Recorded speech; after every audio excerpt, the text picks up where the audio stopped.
All right, whenever you're ready to put up the next slide, I'll start reading. You are invited to participate in our transportation planning process, regardless of your race, color, national origin, including limited English proficiency, religion, creed, gender, ancestry, ethnicity, disability, age, sex, sexual orientation, gender identity or expression, veteran status, or background. To read the full notice of your rights and protections, you can go to www.boston.org/MPO_NON_DISCRIMINATION. All participants will join the meeting with muted microphones. Please rename yourself to include your first name, last name, and affiliation if you have one. After roll call, board members may mute and unmute themselves. Always remain muted unless actively speaking. To participate in the discussion, please select the raise hand function. You can find this by clicking either on the participants button at the bottom of the screen, and a window will pop up with a raise hand button at the bottom, or the reactions button in the toolbar. The chair will then call on participants. If you're on the phone, you can use *9 to raise your hand. If you have any technical difficulties, please contact Judy Taylor via the chat box or at jtaylor@ctps.org, or call her at 857-702-3704.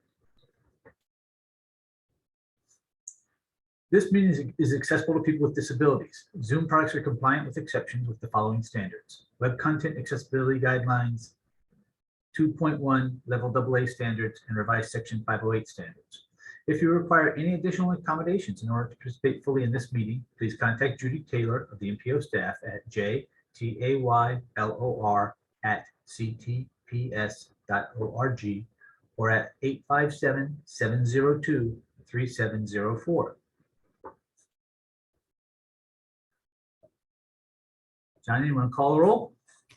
Certainly. Mass DOT Chair. This is David Muller, Representative Secretary Jamie Tesler here. Mass DOT C2. John Bouchard representing Administrator Gulliver, but here. Thank you. Mass DOT Highway Division. John Romano here. Thank you. MBTA.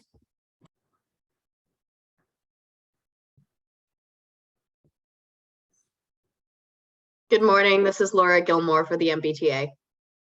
Thank you. Massport. This is Sarah Lee for Massport. Thank you. Metropolitan Area Planning Council. Good morning. This is Eric Barassa with the Metropolitan Area Planning Council. Thank you. MBTA Advisory Board. Good morning, Brian Kane, MBTA Advisory Board. Thank you. Regional Transportation Advisory Council. Leonard Diggins, Advisory Council here. City of Boston, Boston Transportation Department.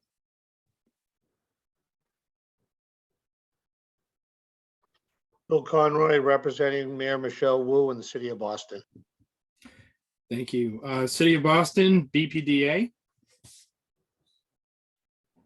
Hi, Jim Fitzgerald, BPDA, representing Mayor Wu in City of Boston. Thank you. At-large city, City of Everett.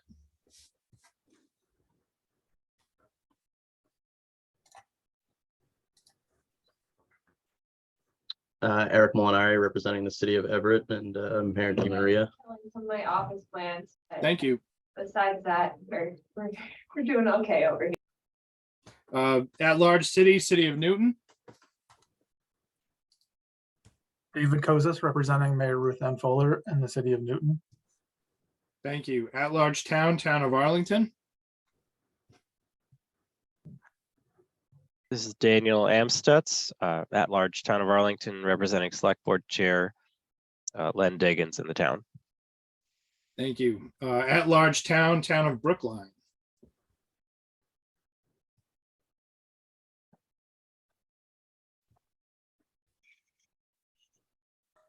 Not seeing Heather Hamilton or Todd Green. Okay, thanks, Logan. Intercore Committee, City of Somerville.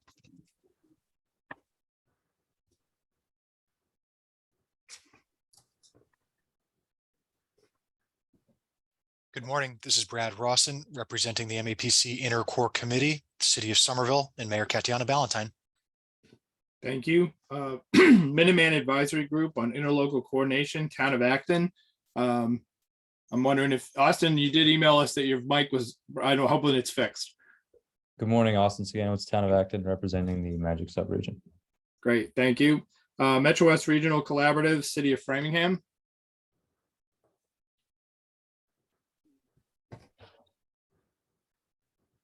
Dennis Giambelli, Metro West, representing Metro West Region. Thank you. North Shore Task Force, City of Beverly.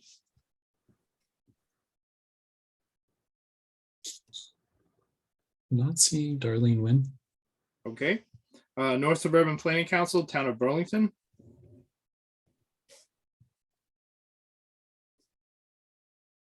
Not seeing Melissa Tendopoulos. Okay. South Shore Coalition, Town of Rockland. Good morning.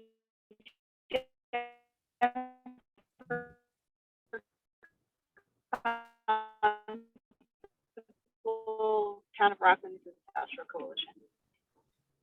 Thank you, Jen. Southwest Advisory Planning Committee, Town of Medway.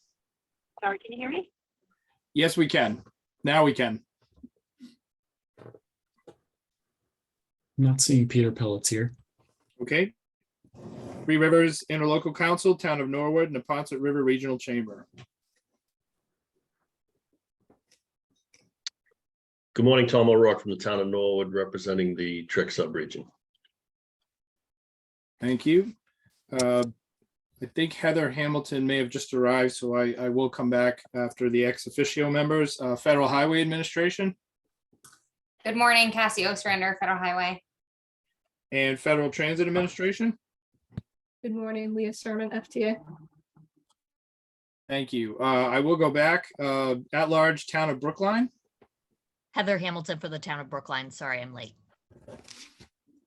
Thank you. I believe that calls roll, Mr. Chair. Thank you, Jonathan. Next time on the agenda is the chair's report. I don't have one, so we will go directly to the executive director's report. Tegan? Thank you, Mr. Chair. We're going to do something ever so slightly different this time, which is we have a few very brief slides to help folks track along with my executive director report. So if we can go to the first slide, please. So first of all, I often give you updates on our staffing. And last time I did announce that we would have a new Transportation Improvement Program or TIP manager starting with us this week. And so he is here with us today. So Ethan Lapointe has joined the MPO activities team. And as you will certainly be seeing plenty of him about the TIP, we would love for him to introduce himself and say a few words. And I see Ethan's raised his hand. Good morning, everybody. As Tegan just mentioned, my name is Ethan Lapointe. I'm glad to be working with you all. I'm taking over as the TIP manager here. Over the coming weeks, you may see some correspondence from our office with me on point, just discussing and trying to initiate a conversation about the next transportation improvement program for the coming year. Again, look forward to working with all of you and hope to hear from you in the coming weeks and months. Welcome, Ethan. Thank you, Ethan. All right, great. Next, let's move on to some of the engagement highlights. Thank you. So this is where I highlight some of the ongoing or upcoming events and meetings that you can participate in. So the first item is the sub-regional coordination groups. So we have begun meeting the MPO staff with the MAPC staff who coordinate with these meetings to discuss the planning processes and specific transportation priorities in the subregions relevant for the MPO. So we met with the Magic subregion on Tuesday, and we will be meeting with the Inner Core Committee, the ICC Transportation Group, on October 19th. And then the remainder of the meetings will be in November and December, and the full schedule will be shared with you in the chat. And I just want to make a pitch here for the board members who are here. Please attend these meetings for your subregions if you are able, or if you can send a designee to join as well, that would be wonderful.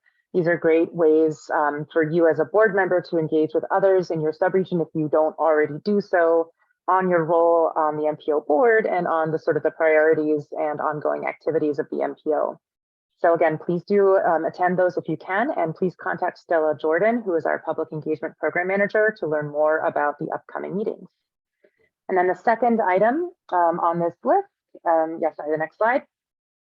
Got it. So two upcoming events are Transit Working Group Coffee Chats, and those will be in November.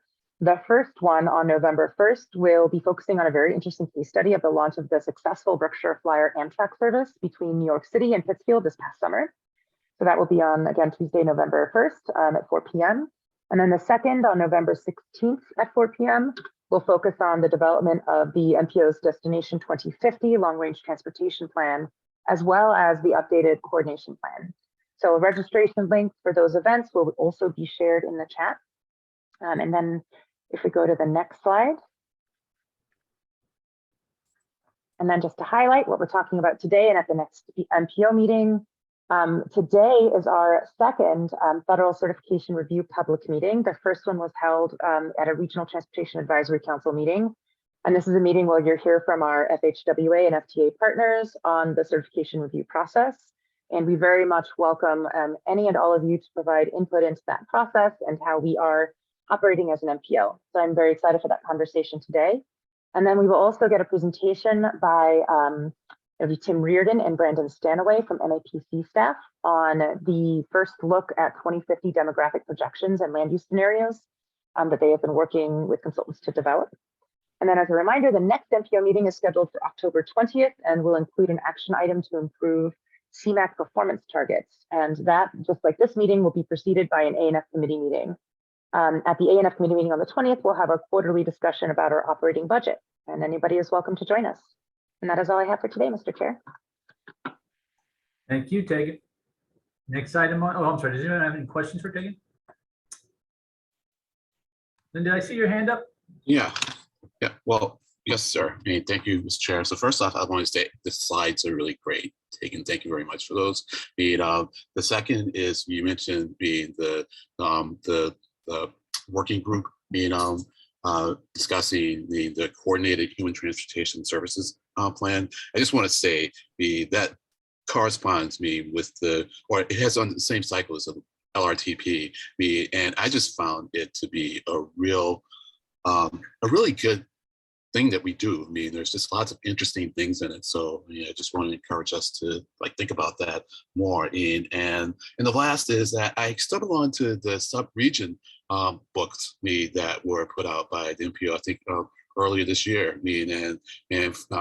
I found those to be really valuable too. A lot of good information in those. I don't know if that's I can't remember if that's part of preparing for the LRTP or if it's just something that's going to be done annually, but that's just, I applaud the MPO for doing those, and like I said, it's a lot of good information there. So thank you. Thank you, Lynn. Any other questions for Tegan?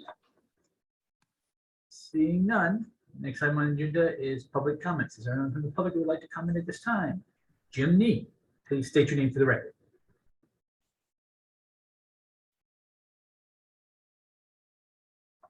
Can somebody unmute Jim, please?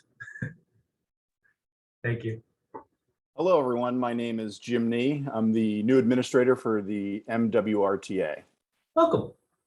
Thank you. And thank you for allowing me to speak here on behalf of the MWRTA during the public comments on the federal review for the Boston MPO. I'm going to briefly reiterate some comments I shared last week during the federal review, and the MWRTA will be submitting more detailed public comments in writing by the 14th. The MWRTA was formed in 2007. We worked to make our 16-member communities, a population of over 325,000, more diverse, equitable, and inclusive through public transportation. Our communities represent a number of EJ districts most in need of representation. As such, I feel it is incumbent upon me to reiterate the previous administration's request that the MWRTA requires a voting seat on the Boston MPO. We stand alone as one of the only regional transit authorities in the 15 in Massachusetts to not have direct representation on their MPO board. While the Metro West region has a seat on the board, the specific needs of public transportation in Metro West are silenced by this lack of RTA representation. In the strongest terms possible, I urge you to consider a seat for the MWRTA as a requirement of good governance for the Boston MPO. Thank you. Thank you, Mr. Nee. Next up is Matthew Peterson. Please state your name for the record. Great. Thank you for the opportunity to comment. This is Matthew Peterson. I'm a programs manager for Transit Matters. I wanted to speak today on some of the federal recertification processes as kind of we're in this stage of kind of examining the MPO and the MPO itself and its structure. I did want to highlight the MPO is unique. The Boston MPO is unique in the country in that it is permanently chaired by the Massachusetts Department of Transportation, the Department of Transportation, which it in some sense funds and it is related to in this sort of quasi-regulatory way. This, in combination with the large amount of state agencies on the MPO board, results in a regional organization largely driven by state agencies rather than by regional agencies or local municipalities. Secondly, I would urge the MPO through its, I would urge the MPO to look at other ways of governance structures for the MPO itself, as well as for CTPS, and look at ways to perhaps change that in this ongoing process of recertification and the development of its strategic and operations plans. Secondly, I would urge the MPO through its strategic operation plans to do what it can to increase staff capacity. The MPO serves a crucial role in providing planning capacity for the region, and more staff would enable the MPO and CTPS to provide technical assistance to perform to more communities and perform more studies. Thank you for the opportunity to comment. You're welcome. Any other comments at this time? Seeing none, if you'd like to comment during the meeting, please raise your hand and we will call on you. Committee chairs reports. Eric Barrasso, I believe you have something. Thank you, Mr. Chair. Yeah, I wanted to update the members on the Boston MPO election process. So on October 3rd was our deadline for the nominations for the 4 open sub-regional seats. And we received nominations for the Metro West seat, for the South Shore Coalition seat, and the Inner Core seat. We did not receive a nomination for the Magic seat. And I am asking the members here if I could get support, some guidance and support for extending the deadline to next Wednesday, October 12th, for the Magic seat. And we will alert all the Magic municipalities that we've extended that deadline. I'm fairly confident that we will get a nomination if we can extend that deadline. I think there was just some misunderstanding among the members about who was actually seeking the seat. We did have a Magic meeting where we discussed the seat, and I feel very confident if we can extend it, we could get the nomination. And then my goal is on October 13th to get the ballots out electronically.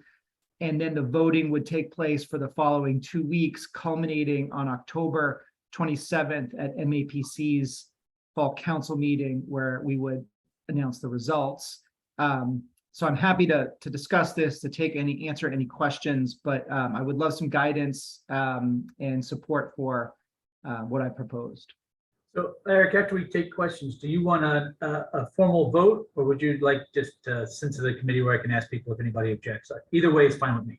So I think this is one of these things that we will put into the operations plan. What happens when, is it a vote? But I think for today, unless someone objects, I would love, Mr. Chair, I'd love to just, for your sense of consensus on this matter. Okay, so first off, does anyone have any questions for Eric?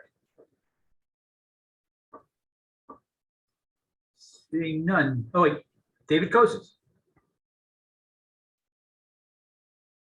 Okay, thank you. Eric, could you just go over the nominations that you did receive for the other 3 seats quickly? Sure. So we received a nomination from the city of Framingham for the Metro West seat. We received a nomination from the town of Hull. Currently, the town of Rockland has that seat. The town of Hull wants to run for that seat. We received a nomination from the town of Hull for the South Shore Coalition seat, and we received a nomination from the city of Somerville for the Inner Core seat. Thank you, Eric. Any other questions of Eric? Does anyone have any concern or objection to MAPC on behalf of the MPO extending the nomination period for Magic by, is it a week, Eric? It's until when, Eric? October 12th, so like a little over a week. Okay, so does anyone have any objection to MAPC on behalf of the MPO extending the nomination just for Magic to October 12th? Any concerns or objections? Hearing none, Eric, I think you can assume you've got support of the MPO. Great. Oh, and I see Brian raised his hand. Brian? Oh, I'm sorry, Brian, go ahead. Oh, I had another chair's report. Sorry. Oh, actually, that's okay. We're done with Eric's and now you can go. Okay.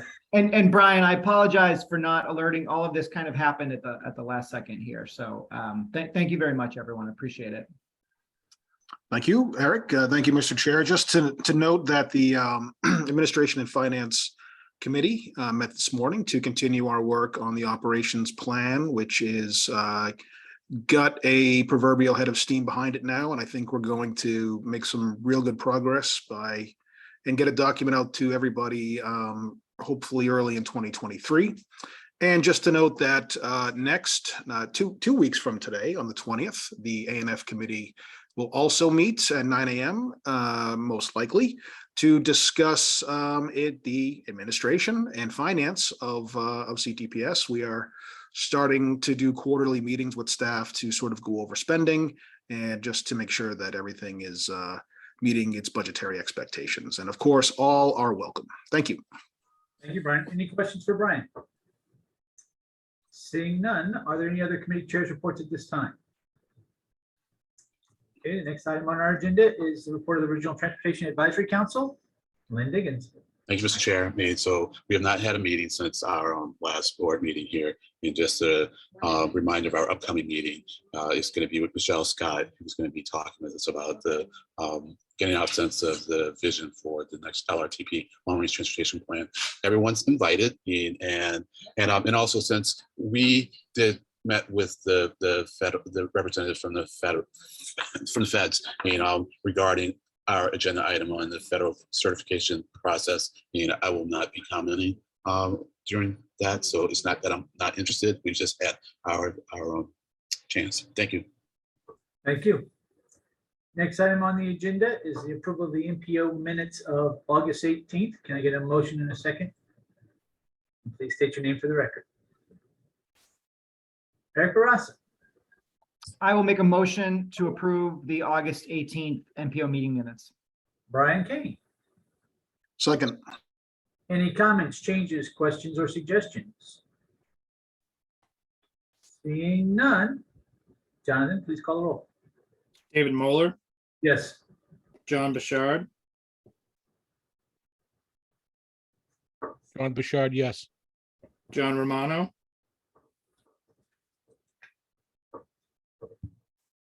John Romano, yes. Laura Gilmore, Laura Gilmore, yes. Sarah Lee, Sarah Lee, yes. Eric Barassa, Eric Barassa, yes. Brian Kane, Brian Kane, yes. Leonard Diggins, Leonard Diggins, yes. Bill Conroy,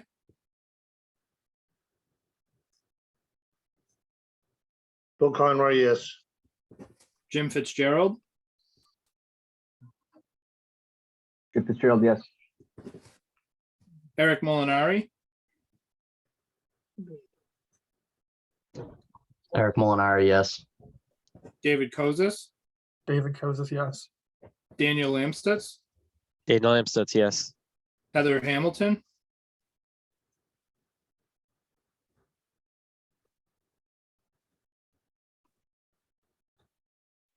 I'll come back. Brad Rawson.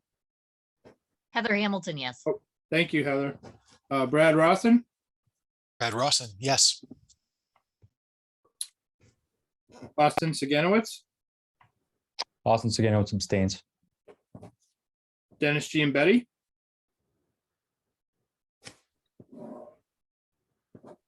Dennis Giambetti, yes. Jennifer Constable,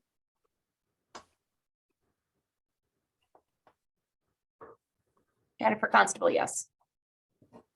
and Tom O'Rourke. Tom O'Rourke, yes. Motion carries, Mr. Chair. Thank you. Next item on the agenda is a presentation on the federal certification process and public meeting. Leah Sherman and Cassie Ostrander, and take it away, ladies. Good morning, thank you. Perfect. Thank you all for having us this morning. So Cassie and I will be giving a short presentation to set kind of provide some context for the review, and then we'll be opening it up for comment from everyone here today. Next slide, please. So this is part of our 2022 federal certification review. It is required within federal statute for federal highway and federal transit to review and certify the planning processes in urbanized areas that are designated by the census as having a population over 200,000. We're required to do this at least every 4 years. Our main objective is to ensure that the process is in compliance with federal requirements. That's, federal transportation requirements, as well as civil rights and other related provisions. The last certification review was started in late 2018 and concluded in 2019. So we are here about 4 years later to go through this process again. It is a somewhat lengthy process. It starts with the federal team looking what we call a desk review. We look at all of the documents, the 3C documents, as well as a lot of other documents, memorandums of understanding, various reports. And then we spend some time with staff, CTPS, MassDOT, the transit agencies, and we have an in-depth conversation of the different questions that the federal team has based on our review of the documents and other things we've observed through participation in the process. And then we also do what we're doing here is gathering public input. So next slide, please. So getting input from the public is really important for us to have that feedback as we are considering what is working well, what is not working well in the process within the given region. So hope to hear from you today. Anything that you think is working well, or you think that we should know about. Some of the examples that we welcome feedback on are things like the availability of planning documents for public review, other opportunities to participate in the planning process. Are they accessible? How is public input that's provided being considered in decision making? Is there good technical assistance available? How is the project selection process working? Certainly don't want to limit it to these, but these are just some examples to get folks thinking. Next slide, please. So as was mentioned earlier, we did meet with the RTAC last month and got comments from them. We'll take that combined with whatever we hear today and written comments that we're accepting through next Friday, October 14th. And that will all feed together with what we saw in the desk review and our conversations with staff. And we'll summarize that in a final report that supports our certification determination. Next slide.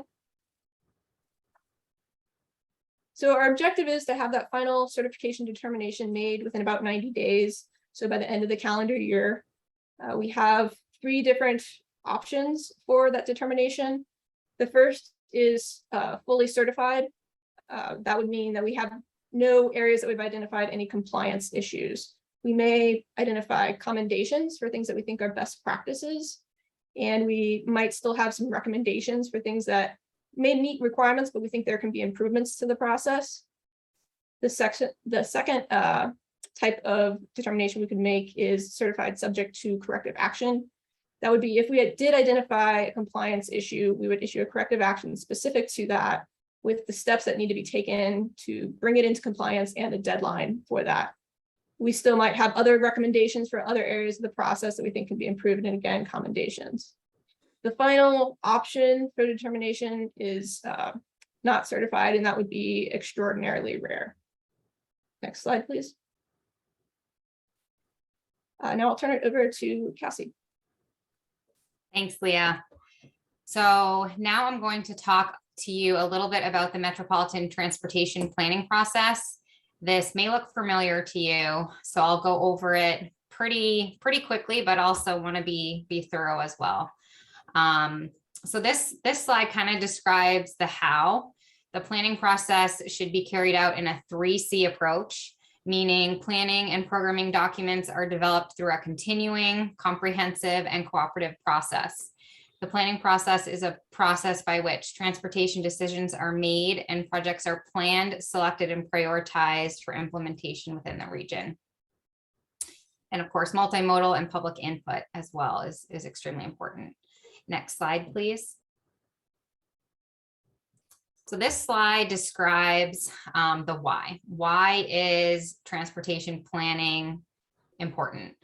The Metropolitan Transportation Planning process is important because it decides how federal dollars are spent within the region. As we all know, there's limited funding that goes around, so the MPO must prioritize the regional needs and determine the best and most economical solution. A determination needs to be made on those projects that best meet the goals and objectives, and also both best meet the public needs. It's also important because the process lays out the framework for the future of the transportation system. Transportation planning plays a fundamental role in the region's vision for the future. Next slide, please. So who is involved in the Metropolitan Transportation Planning process? Well, all of those listed on this slide here. These are some of the major key stakeholders, the CTPS, MAPC, MassDOT, MBTA, other providers of public transportation, Metro West, the MPO Policy Committee, RTAC, the federal agencies, Federal Highway FTA here, and of course, the public. Next slide, please. So there are four key MPO planning documents that are required in the transportation planning process in metropolitan areas. These are the products of the process. I'll start with the Unified Planning Work Program, also known as the UPWP. This is a document that describes the planning activities to be completed. It includes a budget, a schedule. In the Boston region, it's for the next federal fiscal year. It's updated annually, and it documents the eligible planning work activities that the MPO proposes to undertake with federal highway and FTA planning funds. It's really a plan for planning. So moving on to the Transportation Improvement Program. This is a document that prioritizes the regional projects for funding and implementation. It's really a complete listing and description of all federal highway and FTA funded projects that are to be advanced within the next 4 years or 5 years in the Massachusetts case in Boston region.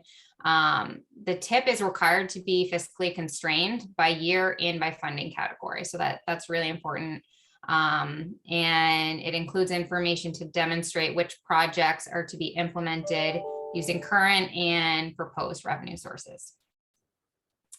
The Metropolitan Transportation Plan, or Regional Transportation Plan, as Boston calls it, that's a plan. It's a multimodal plan required to have a minimum of 2-year horizon that describes the regional needs and priorities, and it should reflect the values and goals and overall vision of the metropolitan planning area.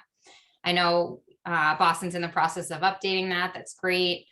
And it's also a requirement for the TIP that the TIP really be a subset of the MTP. So the MTP should feed into the prioritized project listing in the TIP. In order to be eligible for federal aid, projects must come from a metropolitan planning process and be consistent with the MTP. And at the heart of it all is public participation, right at the center. The public participation plan or public engagement plan, it's critical for an MPO to engage in a planning process that creates opportunities for public involvement, for public participation and consultation. And it's required that this process be documented in a public participation plan. Public and stakeholder community input is extremely valuable, and again, is at the center of the development of all of these planning documents. Next slide, please. Okay, so now that Lee and I provided a high-level overview, hopefully we didn't take too much time because we do want to hear from you. That's why we're here. We want input on how things are working in the region, as Leah said, what may not be working well, things that we should know about, anything. So we do want to open it up to you. We have some placeholder questions, but I think we'd kind of just like to, again, hear from you, see what you come up with. And then if we do have time, we can kind of ping you with some of the questions that we came up with. So again, this is particular to the transportation planning process in the Boston region. So at this point, I'll turn it over to the chair, and I guess we can open it up from there. Thank you, Cassie. Thank you, Leah. Comments from the members, please. Does anyone want to make a comment at this time? And please do. Nobody? All right, why don't you put your questions up and maybe that will generate some discussion. Yeah, so our contact information should be on the next slide. And then if you click again, it should have a list of prompting questions. So I think that final slide might be hidden. So apologize, I don't know, Logan, if you can pull that up, but I also did want to mention, we do have a questionnaire that we shared with the policy board members for input specifically from members. We're hoping you all will consider those questions that we provided via email. I think Cassie sent it maybe a couple of weeks ago. We can resend that. Thank you to those of you who have already responded. And if you haven't had a chance yet, please ask if you could find some time in the next week or so to do that. Really appreciate your feedback through that, as well as if you have anything to share today.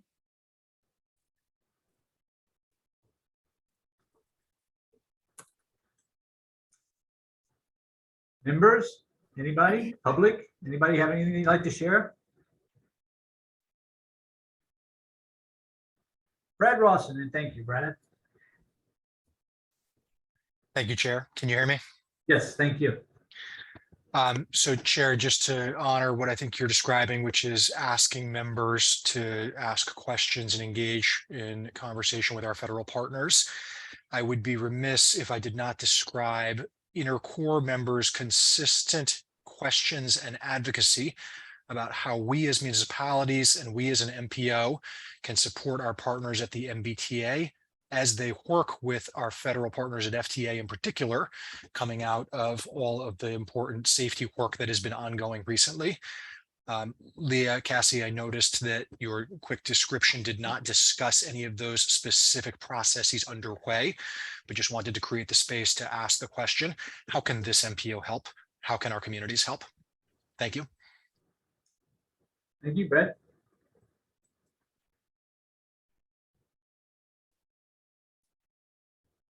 Any other comments or questions or response to Brad's comments or questions? Eric Barraza. Yeah, Cassie and Leah, first of all, I just want to say thank you for for running this process. Thank you for great presentation today. And I was just looking at the questions that were posted in the chat just to help people do some thinking. And I think your last question about the virtual environment is one I'm really interested in, and I know it's something I think we'll be addressing in the operations plan as well. And I don't know, I'd love to hear from you guys, like in working with other MPOs, are most of them back in person? Are they virtual meetings? Is it hybrid? Is it a mix?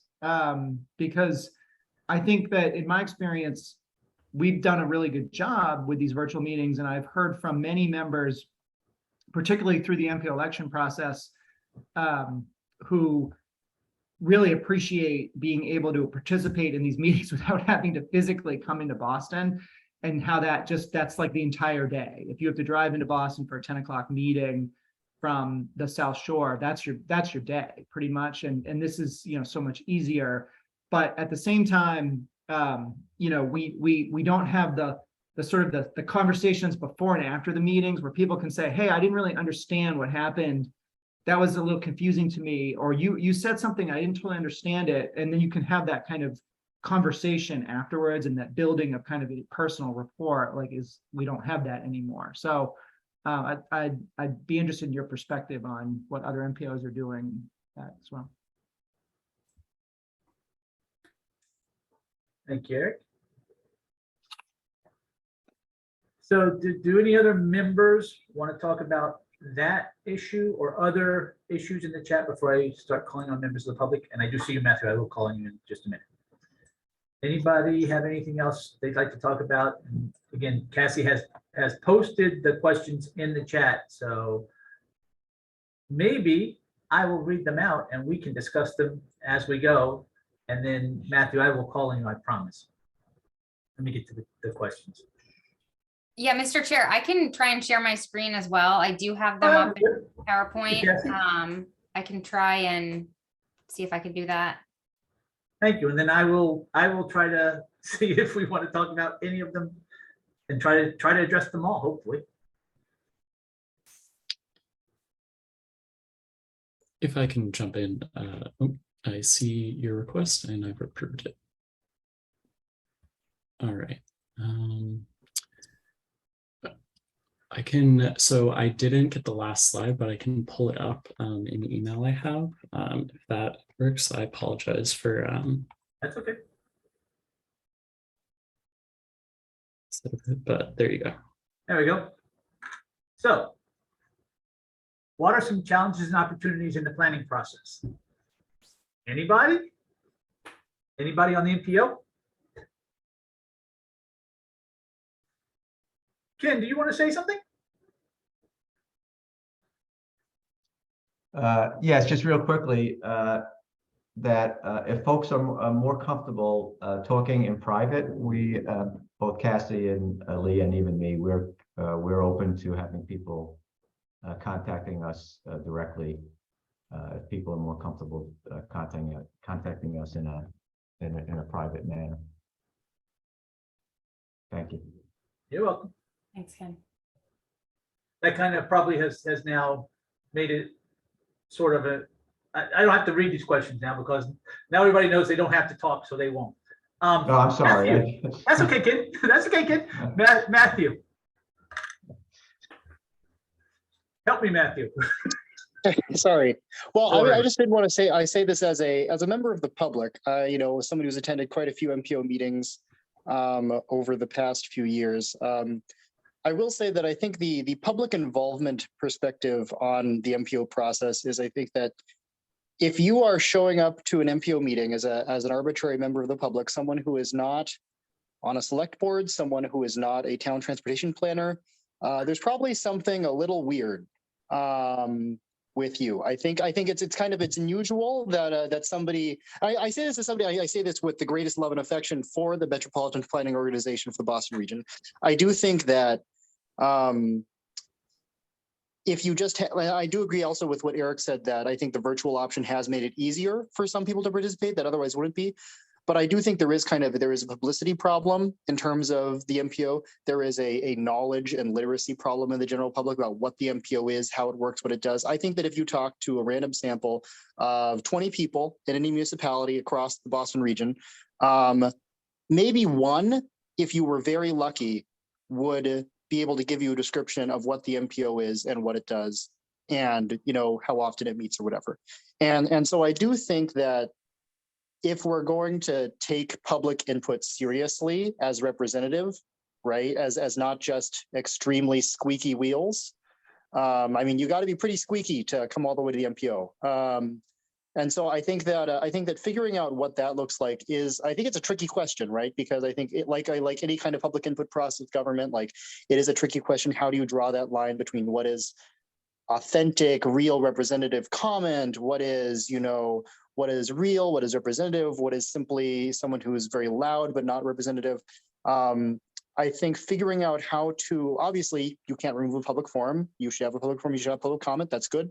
But I think figuring out what are other ways beyond just a public comment period, beyond just a survey, that the MPO can try to get input on these plans. I don't know whether that is doing more public events, whether that is, you know, kind of going into other places and bringing MPO content to, I really hesitate to say neighborhood council meetings because I'm not sure I really want that to necessarily become the new for, not those are also not representative, but like other kinds of groups and settings, street fairs. You know, I think there's opportunities to like bring the MPO to the people in some way to get input on things like the TIP, the LRTP, stuff like that. in a way that you definitely maybe, I don't know if I'm sure some of this has been done in the past, but I do think that having that be more present at events like that can help raise the profile of the MPO in a way that I think in the long run will be helpful to more and better public input. And I think also then teaming up with MAPC to have a 1-2 punch of public input at those things, you can maximize the amount of public input per engagement. But yeah, again, just wanted to drive home that I do think that being really intentional about where that public input is coming from and seeking it out actively is I think necessary, because just relying on people who come to you, especially if you go back to in person, and it's like you're relying on who's going to come to 10 Park Plaza on a Thursday at 10 a.m. or whatever, I think is, that's not necessarily the best way to get representative public input from the people of the Boston region. Thank you. Thank you, Matthew. David Kozis.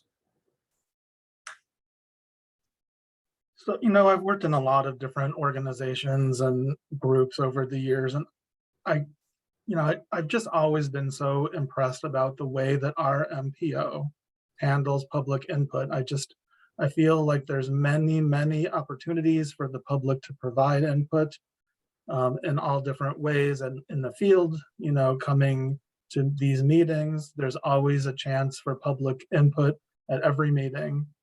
And, I think that the quality of the work products has always been very impressive to me in the ways that we make decisions, the way that, that we score things. I just think that it's all just very reasonable and consistent with the rules. And I think that you're not hearing much because it's just hard to come up with ideas for what really the problems are or what needs to change, or what to complain about, really, when it just feels like all these years the MPO, I think our MPO is just doing a very, very good job overall. Thank you, David. Daniel Amstutz. Thank you. Yeah, I would just say, sorry, I moved my screen. I think that, for anything, and sort of a little bit responding to what Matthew was just saying, but I think that certainly trying to bring in people at the local level for some of these specific projects that we've got, or maybe things that like the intersection studies or the corridor studies that are really in somebody's backyard or somebody, in their neighborhood, that's meaningful to them, as opposed to the sort of bigger, the MPO is very large, covers a very wide geography. So it's hard for it to feel very relevant to yourself, right? So I think that continuing to do these kinds of projects or these studies that really help communities and towns and corridors and things that mean a lot to people, I think that's another way, or an important way, that it does get out to the public, like what is actually happening at the MPO and what the MPO actually does, and sort of how doing something at that local level leads to a bigger project later on the line. I think as sort of continuing to make sure that there is a sort of a outreach component to we do some of these UPWP studies or other things that really showcase what the MPO does and how that leads to a bigger construction project down the line. That's very relevant to people and very relevant to what excuse me, what the MPO does. So that's what I would say is like another way, because I think there's just sort of going out and say, like, here's what the MPO does, but what does it really do for you? That's kind of what I think what people want to know. Thank you. Excellent. Other comments?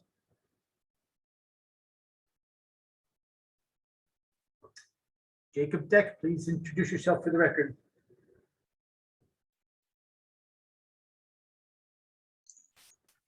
Hello, I'm Jacob Deck. I'm a member of the MBTA Rider Oversight Committee and resident of the town of Arlington.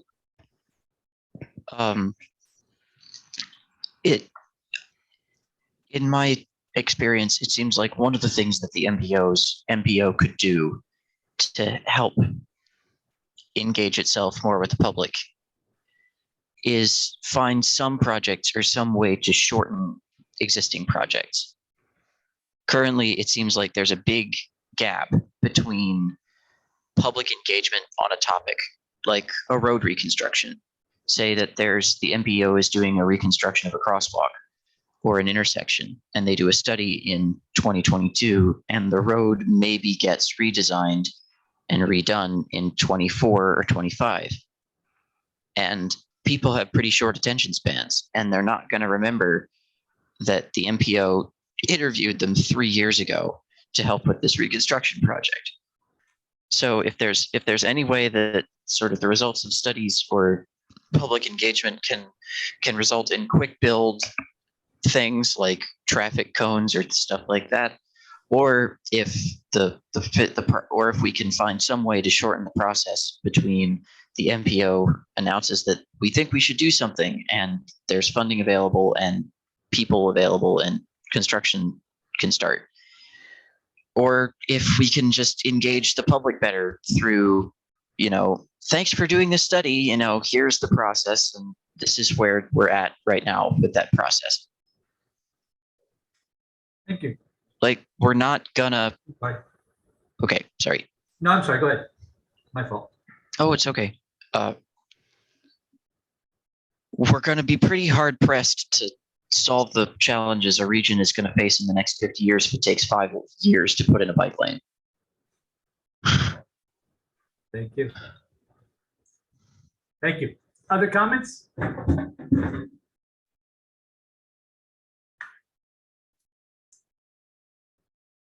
Seeing none, as Ken noted earlier, anyone who would like to comment directly to the Federal Highway Administration and or Federal Transit can feel free to email Cassie, Leah, or Ken.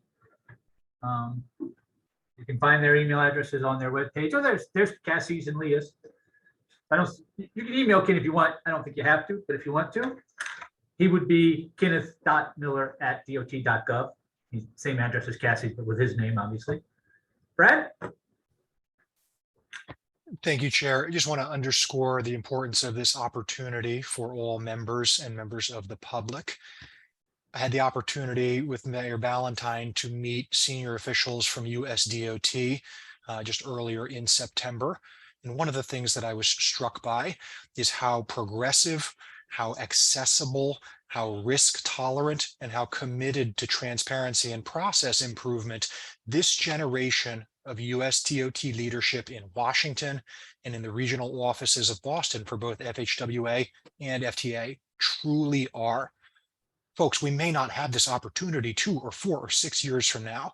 So totally understand that folks may want to, have sidebar and individual conversations.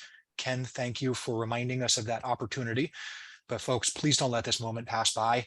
A year from now, you may not have the same audience or the same opportunity to lift up your communities, your neighbors, your municipality or subregions issues with our federal partners. There's a spotlight on Metro Boston right now, and we have allies in Washington and at the local level as well. So let's all try to find time in our busy schedules to formulate thoughts, ask important questions, and continue our regional collaboration with our federal partners. Thanks, Chair. Thank you, Brett.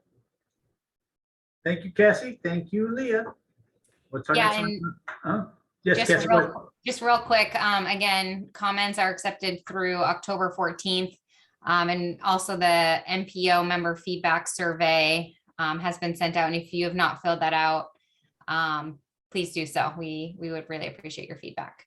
And thank you very much for the time today at the MPO Policy Board meeting. We appreciate it. Thank you. What's next on our agenda is a presentation, the first look at the 2050 demographic projections and land use scenarios by Tim Reardon and Brandon Stanaway. Whenever you guys are ready.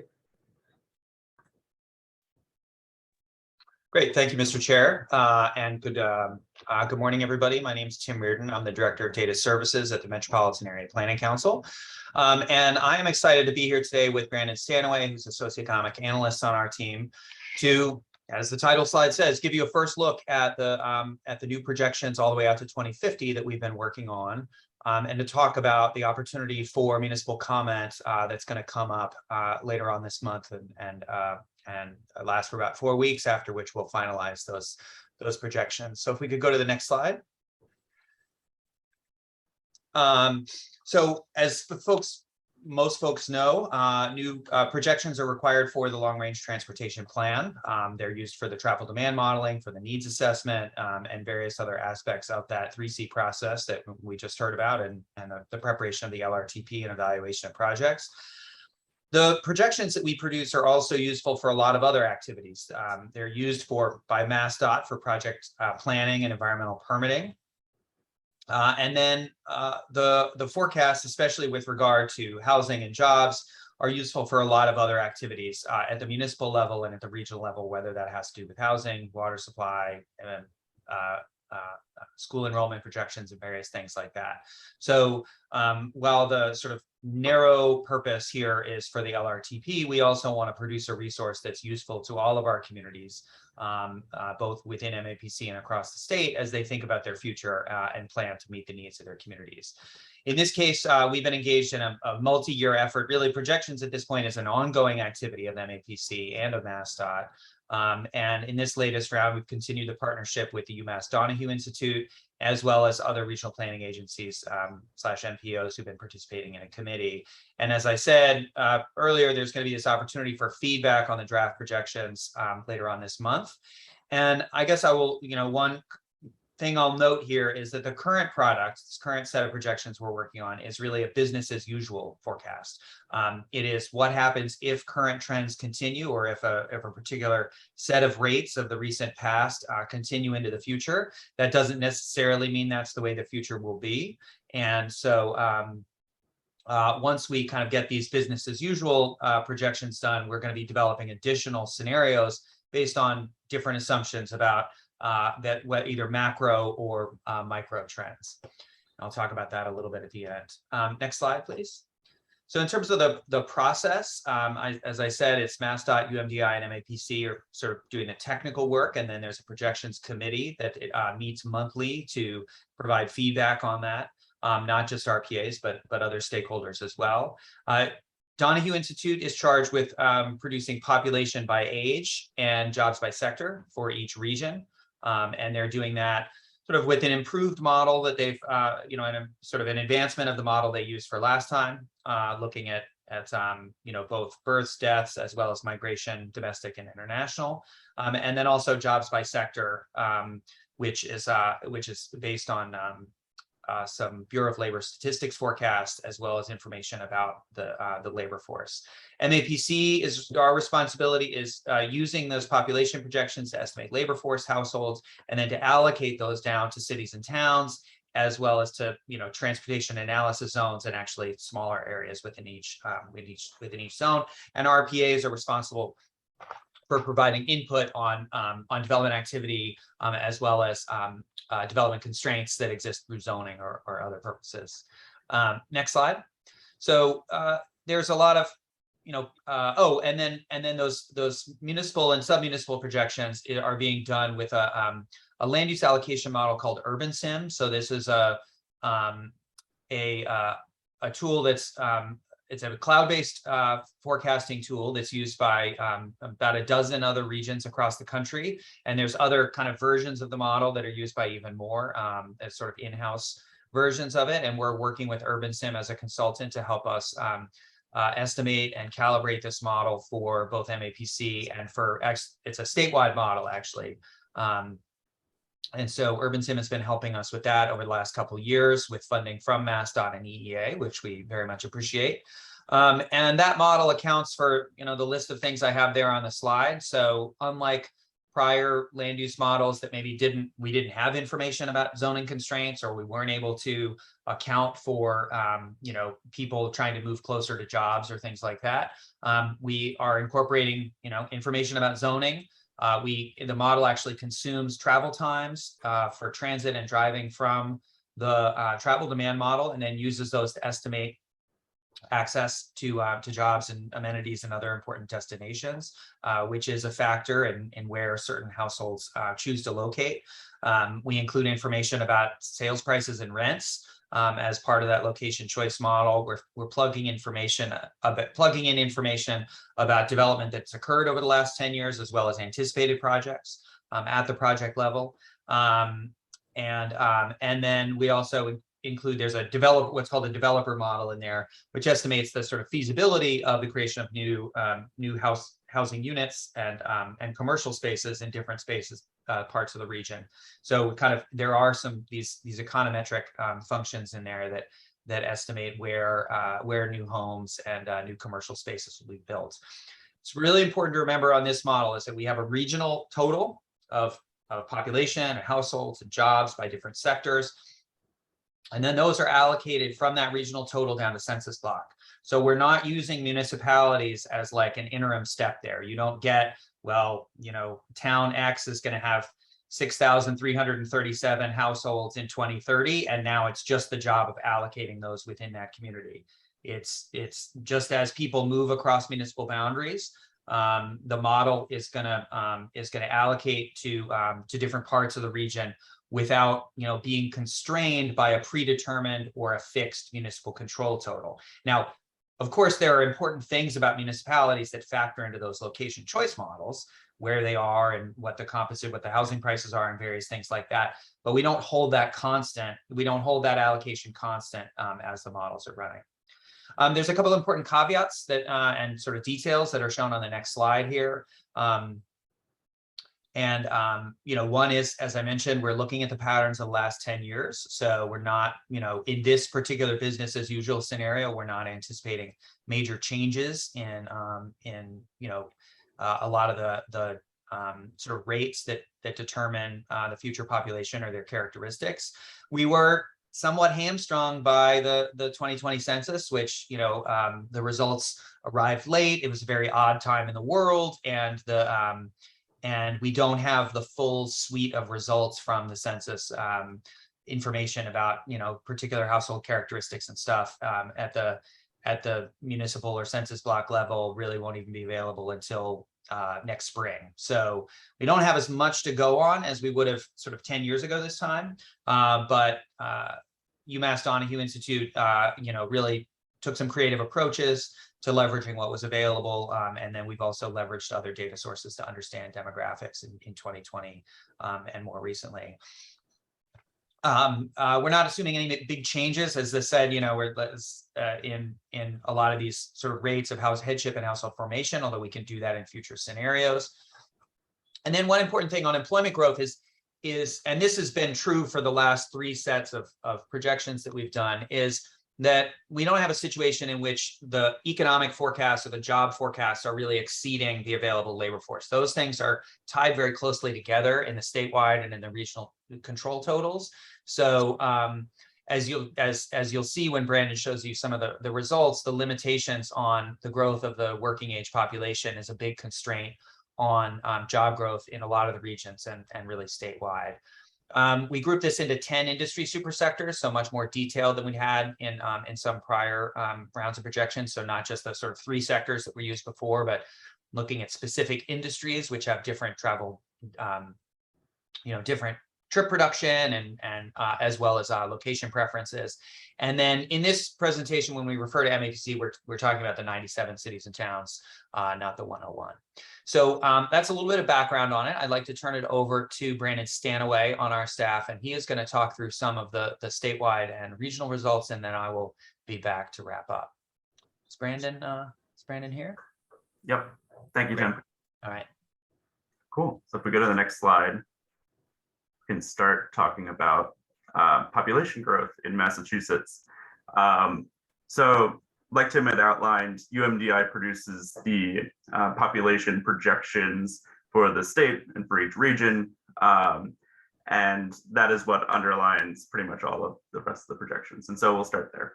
And so you can see on the right-hand side is a graph of the components of population change over time from 2000 to 2021. The pink line is births. And so you can see that the number of births has been slowly declining in Massachusetts across the past 2 decades, and that trend is continuing. This is constrained by structural factors. People are having fewer children, and you'll see that in how it filters down into our projections later. We also have an uptick in deaths more recently in the past couple of years. the end of this series is highlighted by the fact that there are more people who have that there have been excess deaths due to COVID. And then the bottom two lines are international and domestic migration, which are the last two components, and that underpin a lot of current growth in the state. And so you'd see that Massachusetts has a positive net international migration, the yellow line, which essentially is people coming from other countries. And that has been quite high for a while, but has declined more recently. And then the level of domestic migration, while it had been positive in a couple of years right after the Great Recession, has been negative over the last decade or so. And domestic migration varies widely by a different number of drivers, like availability of jobs, how much people are getting paid, the ability of people to buy houses in Massachusetts, which are things that can vary by state, but in Massachusetts, home prices are high, wages are also high, but for a specific sector of jobs in specific places. And so that can limit the amount of domestic migration coming from other places. And so we do see a lot of domestic migration from people who are younger, coming for work or for school, and that not so many people migrate out of the state of Massachusetts as they get older, as Massachusetts is an older state and is going to become older, as you'll see in the rest of the projections. And so if you click to the next slide, it'll come up with this little box here. And so the data that is used to essentially do the forecasting for the population projections comes from this period from 2012 to 2019.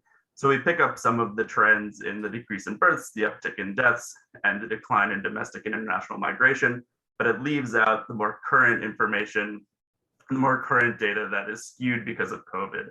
So the uptick in deaths, the decrease in births because of the recession, the decrease in international migration and domestic migration aren't picked up specifically in the population projections here.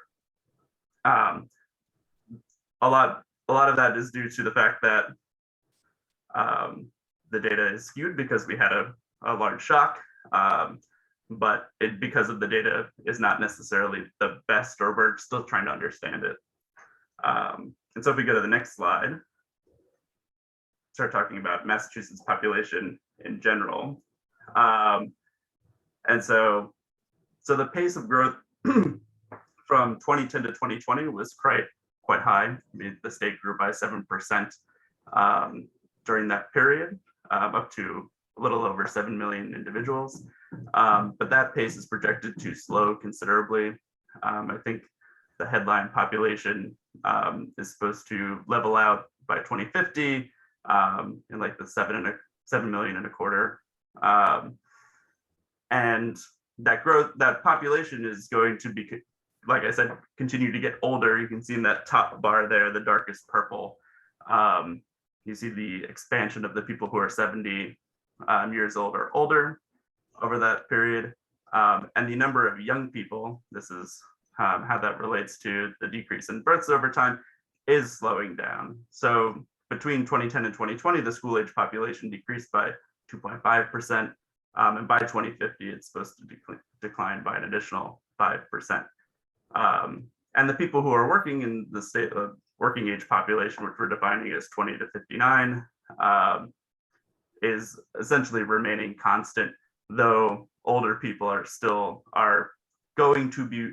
projected to work later into their life over that time period, and that mitigates some of the issues that would arise from an aging population, which bodes somewhat well for the state.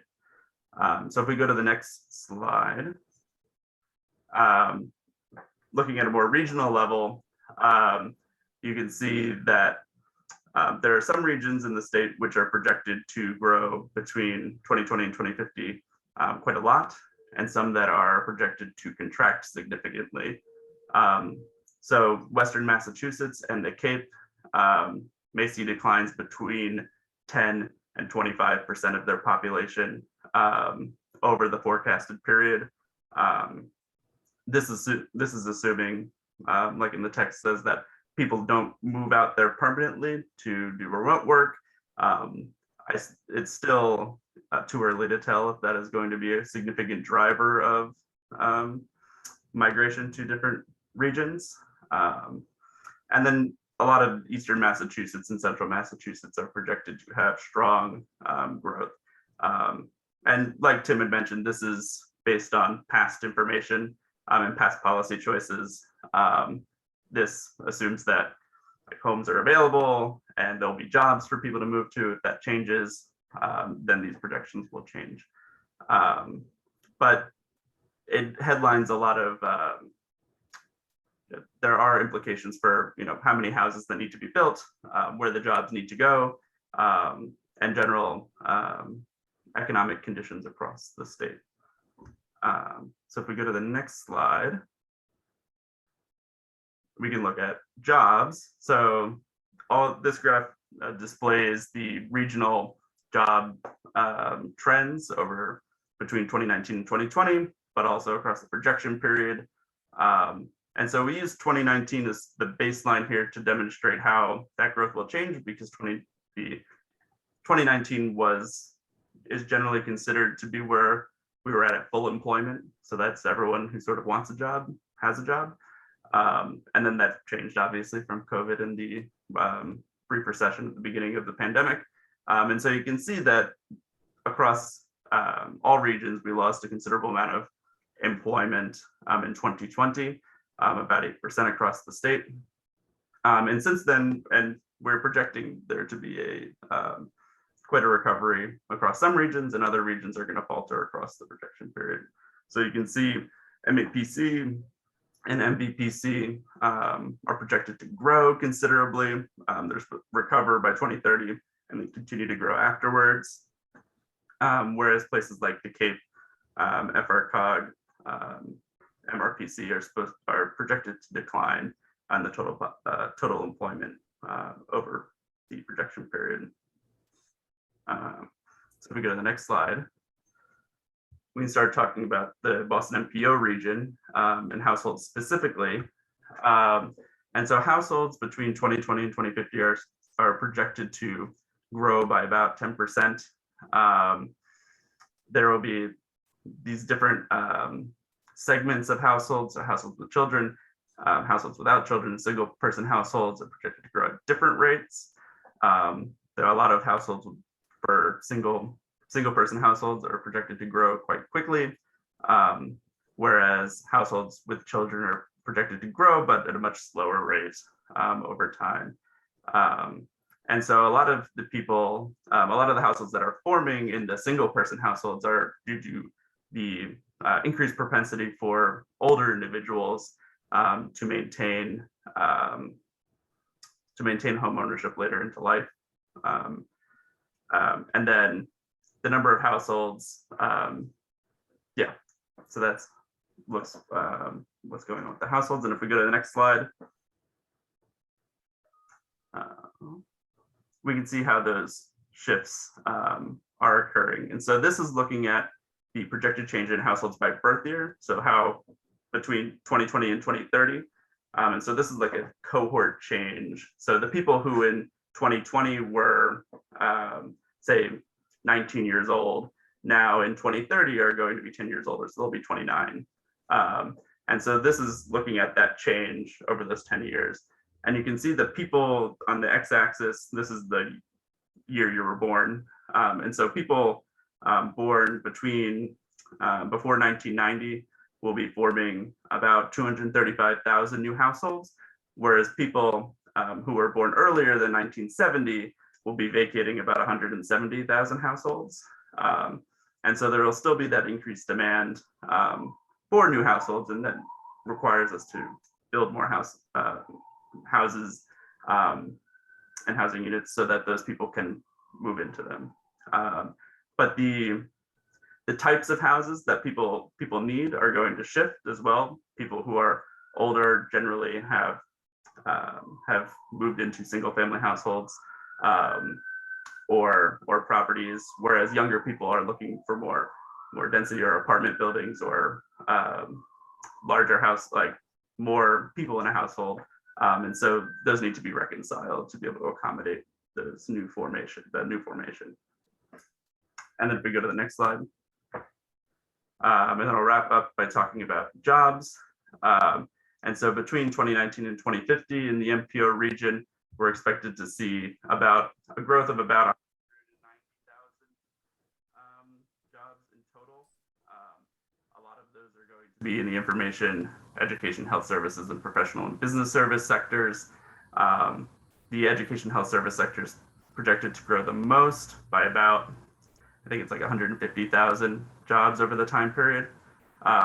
Whereas sectors like leisure and hospitality, manufacturing, construction are projected to contract over that time period, with about 70,000 jobs lost in the leisure and hospitality industry in the region.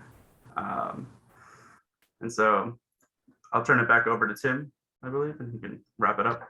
Great, thanks, Brandon. And if we could go to the next slide, I think, the important question that everybody has is, well, what is this going to mean for my city or town or my subregion? So as I said, we're using Urban Sim to allocate those jobs and kind of changing jobs down to census blocks. And the way that model works is that there's obviously new households and new firms that are coming in, new jobs that are introduced in the region, but also it simulates the movement of households that, households don't just like stay where they are permanently, but they'll actually move back and forth. So there's some there's a transition model in there that's used. So we're finalizing that draft now. Those will be, we're going to be sharing that with the other MPOs next Wednesday, and then we will have draft projections to be shared with our MAPC municipalities in late October, probably about 2 weeks from today or yesterday. That's our goal right now. And we'll have projections down to the block group out to 2030, and then municipal projections out to 2050 with information not just about population, but also households, housing units, types of jobs, types of households, various things like that. We'll give folks 4 weeks to review those. And for this review, we're really looking for two different elements of feedback, right? Not just, I think it's too high or I think it's too low, but rather, are there projects that we should know about that would influence those future projections? So things that either recently happened, or more importantly, things that you expect to happen over the next 10 years. A big, housing development or industrial development that's planned and that is, advanced in the permitting process or proposed, and then also corrections to our assumptions about development density. Do we have actually sort of more jobs or more households going into a certain spot than actually can be accommodated by the existing zoning? And I want to emphasize that's existing zoning, because this is a business as usual scenario. We will be developing additional scenarios based on, for example, widespread adoption of the MBTA 3A communities zones and things like that. But for the time being, for this particular community comment period, we want to get feedback on the existing zoning and capacity constraints. So if I could go, I think we have one more slide here, which is we're going to be releasing that in late 22. And as I mentioned, in future phases, we're going to be developing some alternative scenarios. On the right, you can see these are some population scenarios that we developed during the Metro Common process that looked at different patterns of migration in and out of the region from other states and so forth. So we're going to be kind of trying to apply those to the existing UMDI population projections. And then we're also going to be looking at different allocations of growth across the region based on different development activity or zoning, and kind of revisiting the report that we did about 2 years ago on the influence of land use on vehicle miles traveled. So these are, these scenarios I think will be useful also for the needs assessment and other things. And then finally, we're going to maintain this urban sim model over time. And I think it's important to note that, as we add new development projects or better information about zoning, that's going to change the outputs of the model. So again, as we run the model sort of in between this LRTP and the next one, those regional totals will stay the same, but as we get new information, maybe not every municipal control total is going to stay the same. And so I think, we'll all have to kind of figure out how that's going to work. So that's it for us. I'm happy to take any questions here, and I'll turn it back over to the chair. Thank you. Thank you, Tim. Thank you, Brandon. As is our Standard practice, we'll take questions from MPO members first and then open it up to the public. David Kozis. All right, thank you. This presentation is always so interesting, so thanks for, all this work. One question I had, I'm just curious, what does the model consider to be an international migrant? Does it only consider migrants who have official paperwork, or does it include, all the people who are actually here, if they're temporary workers, or if they're, college students here for a while, or if they're just people who've made their way here, in our area, one way or another? Yeah, that's a good question, David. I mean, I think it's probably the answer is in that that U.S. Census components of change data, and the way, I guess the simple answer is it's somebody who reports on the American Community Survey that they moved from another country in the past year. So that person could be documented or it could be undocumented. And it's going to have the same limitations on, response bias and non-response that the American Community Survey has. So is it possible that there are some folks who are, who are international migrants who didn't respond and are missed in there? Yes, but, the Census Bureau tries to kind of correct for that with, other administrative data about migration as they're,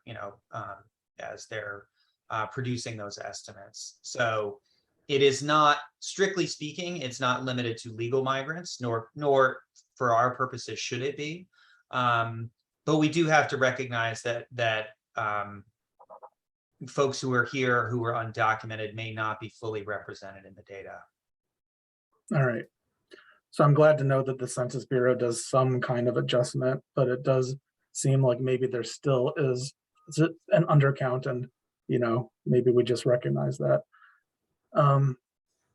One other question, in terms of the forecasts that you're looking for communities to comment on. So who are you sending? Do you have a contact from every single community that you send out this data? And what do you do if you don't hear back from different communities? We're going to send it we're going to send it far and wide. I think we're going to ask municipalities to coordinate, among different departments and units to provide a response. But we will send it to all, our planning contacts. We'll send it to chief elected officials, and we'll send it to all our sub-regional contacts as well. And of course, we'll share it with the MPO. We'll make sure that it goes to to the MPO board as well.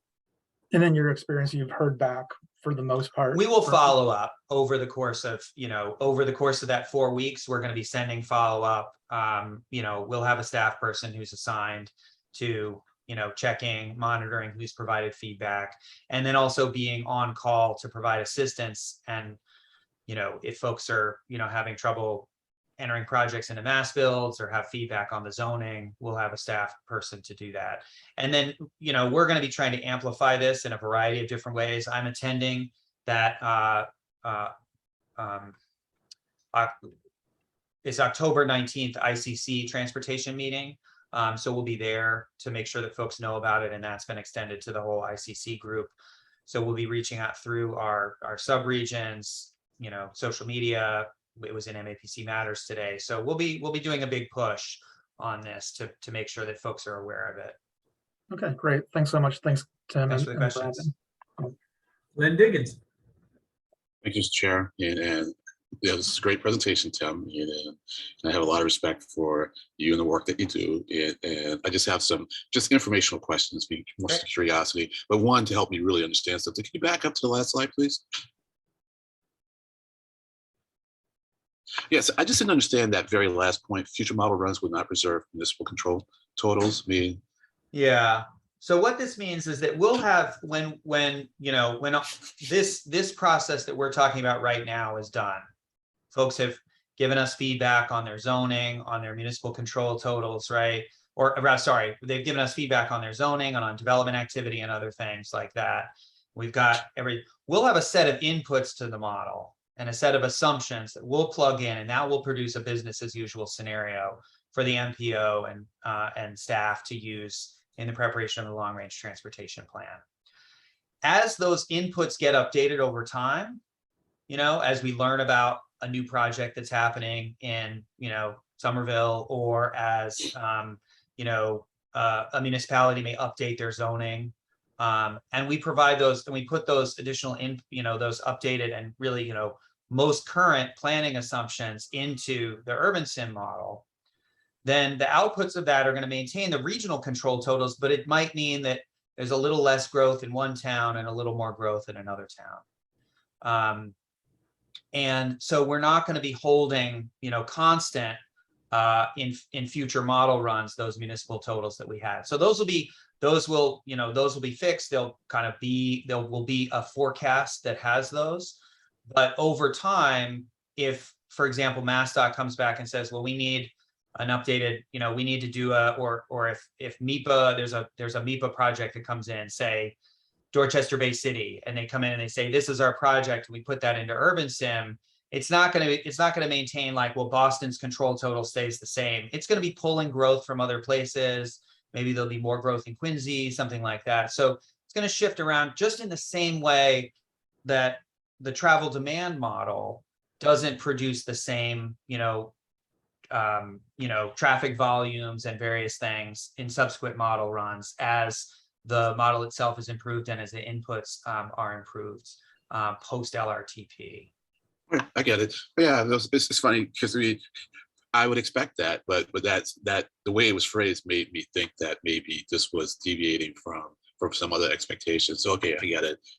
So regarding so you're using back to the population, the demographics, that's population growth. You're using 2012, 2019 for your inputs. And so, well, one quick question with respect to the international migration. For the domestic migration, you showed that or indicated that a lot of those were 20 to 40-year-olds. Do you have a good sense of the age distribution for the international? Yeah, they also have, that's also available by age of migrant as well, and it's similar. I mean, people just move more when they're between 20 and 40 and tend to settle down. Yeah, but that dropped a lot. So you're using that period. So using that period, there's definitely a trend. Or are you assuming that trend is going to continue? No, that's a good question. No, what we do is it's really this is the work that UMDI did, and we're part of the team, but they take the average for those periods and they hold that constant going forward. And to be fair, we do the same thing with, for example, headship rates, which is the probability that someone of a given age is a head of household or the head of a single person household and something like that. So we take the rates that are the average for that period and we hold them going forward. So we're not, they're not continuing to trend downward or upward. Gotcha. That's this is what we call a business as usual scenario. Are there other plausible futures? Absolutely. And we're definitely want to get into those, and that box on the right hand upper right there sort of shows, it's not super clear, but those are some of the ones that we did look at in MetroCommon that are like, well, what if we grow more? Or what if international immigration gets cut in half, or things like that. So we do want to explore some of those alternatives. But we need to start with something that says, let's just take the rates of the past, of this 7-year period and continue them forward out to 2015. Great, thanks. And last question, quick one. So you mentioned that due to the nature of the 2020 census, you didn't have some of the data you usually have, and the Donahue Institute had some creative ways of getting you. Any insights into those creative ways? I'm just kind of curious. We can talk about this later if that's yeah. I mean, the biggest one is the PL94, so the redistricting data that was released. I guess it was last year already. Only includes during it only includes population under 18 and over 18 because it's used for sort of is looking at voting age population, and so we don't know, so you don't have an age distribution there. So what Donahue Institute did is they took information from the American Community Survey and from population estimates and sort of merged those together to say, okay, if you have an under 18, let's use other information from ACS to try to distribute those to, 0 to 5, 5 to 9, or 0 to 4, 5 to 9, and so forth. So that was kind of how they plugged that in. Similarly, Information on household structure is something that's usually really important for us, but that's not going to be available until the files, next tranche of files comes out in the spring. So, but waiting for that would put us back. I mean, that would be a 1.5 year delay. So it's not feasible to wait for it. Great. I love creative solutions. So thank you. Appreciate it. Take Thanks, care. Leonard. Any other questions from MPO members before I open it up to the public? Seeing none, thank you for your patience, Jacob. Hi, this is a really fascinating model, Mr. Stanaway. Thank you so much for presenting it. A couple of questions about could you go back to the slide that shows the growth and decline trends in the various outmigration? And I think it was one of the either the first or second slide you showed. Yeah, the birth, death. That one, yes, that. So 2 questions. Does international migration, does that include people moving to the United States, moving to Massachusetts from countries outside the United States? Does it include people in Massachusetts moving to other countries? Like, does it include international outmigration to Europe, Canada, Asia, Africa, wherever? Yeah, it does. Is that, never mind. The other one, I'll just say, Jacob, this international outmigration is notoriously hard to nail down. I mean, talk about creative solutions for figuring that out, because we don't administer the ACS in Canada, right? So we don't know, when people moved here. So there's a whole cadre of researchers who study exactly this issue and try to make some estimates of rates of international outmigration, which are factored in here. Fair. I guess, well, one of my other questions is there anything that we as a state or a region can do to help more people have babies and help more people move here? It's a combined policy choice. So let's start with getting people to move here. I mean, the things that make people move here are jobs, and jobs that pay well and things that are affordable. So if it is easy to buy housing or rent, people will come here. If it is, I mean, people come here anyway because there are a lot of good jobs. Now, to get people to start families, it also is a function of things being cheap and there being more opportunities. So if you can, if people have the opportunity to buy houses with more rooms or rent places with more rooms, they are able to, at an affordable price, people can then, who have more money to have children, can have children and have them live in the same house without being overcrowded or feeling space constrained. That also, that people have better jobs and more disposable income. And like Heather just commented, affordable childcare and flexible work schedules are important for incentivizing people to say this is a feasible thing to do. So that's part of it. There's also some structural changes in when people are having children. So we're projecting that people will be having children later in life for various factors that can include the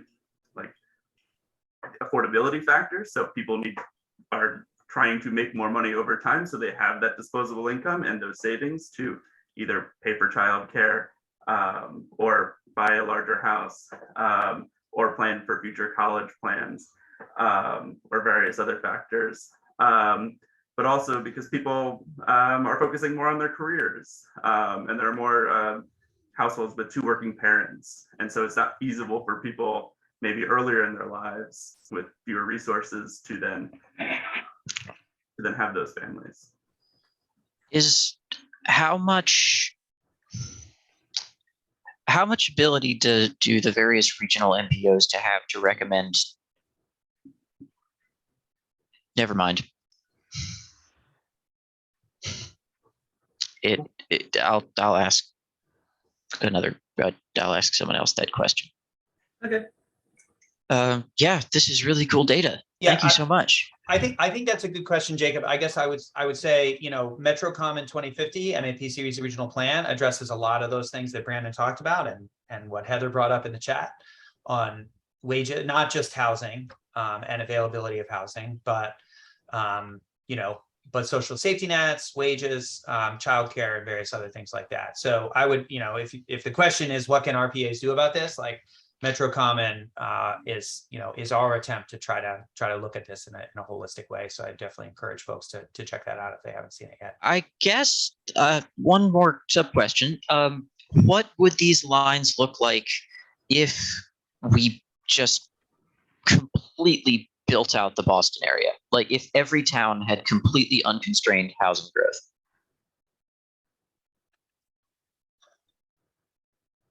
Yeah. I mean, it's hard to tell because we don't have a counterfactual scenario that we can base that off of. I mean, if we did have unconstrained growth, then we'd know what it looks like. But it would be, I mean, again, it goes back to those factors of cost and affordability. It's if we have unconstrained growth and we have a larger supply and theoretically housing is more affordable, then more people can move here. I mean, there would be a greater, there could be a greater in-migration domestically specifically because immigration, international immigration is structurally something that happens is coerced by federal policy. But more people might move here in that case. And so we might have a larger growth in population over that time period.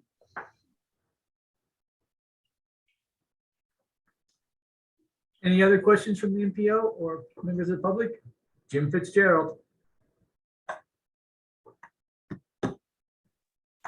Thank you, Mr. Chair. Sorry for not jumping in earlier, but I had a little connection issues. But I just wanted to chime in that, I think the work that MVPC and Tim and his team have done over the past 10 years has really just refined this work and it made it so much more accurate, so much more collaborative with municipalities.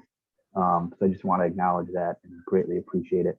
The tools they've developed, this model, are a lot more accurate, whereas going back 15, 20 years, it was a bit of a less accurate guessing game. So, and then I just have a quick question. I think, Tim, you talked about feedback from municipalities, obviously our kind of pipeline of development. I think we have a great opportunity to contribute information to that. And then you also kind of had a requested kind of zoning change contribution. So I guess my question is, like we have done in the past, a lot of times we do a lot of land use planning, especially in the city, that the actual zoning changes take some time to catch up. So I'm assuming there's an opportunity for contributing kind of, planned growth through municipal efforts that maybe has yet to get translated into zoning. I just wanted to confirm that that's an input.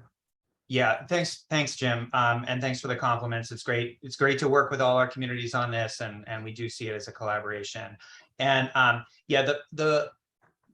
say zoning in there, but it's really what we mean are development capacity assumptions. And we want to use, and the important thing is kind of business as usual development capacity assumptions. And that can include our usual business is to do a plan, allow some things through variances until that zoning gets adopted. And so it doesn't have to be to the letter of the law, but it has to be an assumption that's consistent with what you think, the current kind of regulatory environment would enable in that spot. So it's not it's not about being hard and fast consistent with like exactly what's in the zoning ordinance, but rather what's a good assumption to plug into the model given sort of the intentions of this particular scenario. We're happy to work with any municipality on that, on questions, and make sure that we've got it dialed in. We've done this as well as we can so far, and we've gotten a lot of feedback from communities on zoning and on development, but certainly there's more tweaks that need to be made, and we're looking forward to doing that over the coming month and a half. Thank you, Tim. Thank you, Brandon. Oh, wait, Brad Rawson.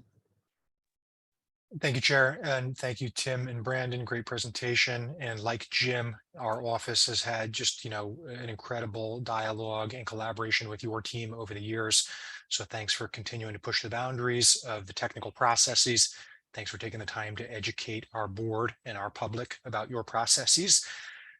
Since our conversations here have focused on some of the land use tools available to us as a region and as municipalities, I can't miss an opportunity to point out that in Somerville, we're very proud of a very pro-development agenda, but we focus on equitable development. So for example, we permit high-intensity mixed-use land uses around our rapid transit system. And we just have a formula straight off the bat. 20% of apartments are required to be permanently affordable, protected by deed restriction for people of low and moderate income. So, we haven't talked about inclusionary zoning specifically right now as a tool in the box to ensure that more people, more diverse household types, seniors, families with children, diverse workers have a genuine and authentic opportunity to find housing that fits their needs no matter what stage of their life they are at. The housing market continues to be very, very strong in the Northeast, in Massachusetts, in the Metropolitan region, and the inner core specifically. And our communities have an opportunity, and I would argue an imperative, to ensure that as that private funding flows into our real estate economy, that we ensure that we are providing authentic opportunities for all of our residents. And I think that is very consistent with this MPO's mission on low carbon mobility. So mixed use, high density, affordable housing helps solve our climate and our transportation challenges as well. Happy to follow up with any members who are interested in learning more about Somerville's land use framework. Thanks. Thank you. And again, thank you, Tim. Thank you, Brandon. Excellent presentation. Thank you, Mr. Chair. Next item on the agenda, I believe, is member items. Is that correct? It is. Yes, and it is. We at MassDOT have one. Derek Pravat.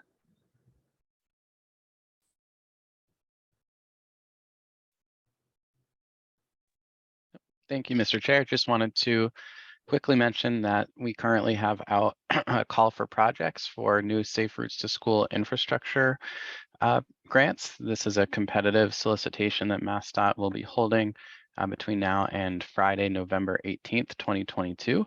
I see Jonathan has posted the link to the Safe Routes to School webpage where you can find more information and application guidance for the program.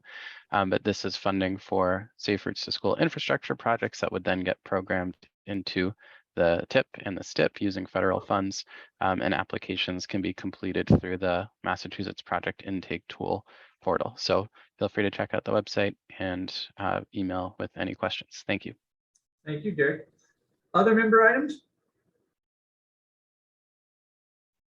Seeing and hearing none, can I get a motion and a second to adjourn? And please state your name for the record when making the motion.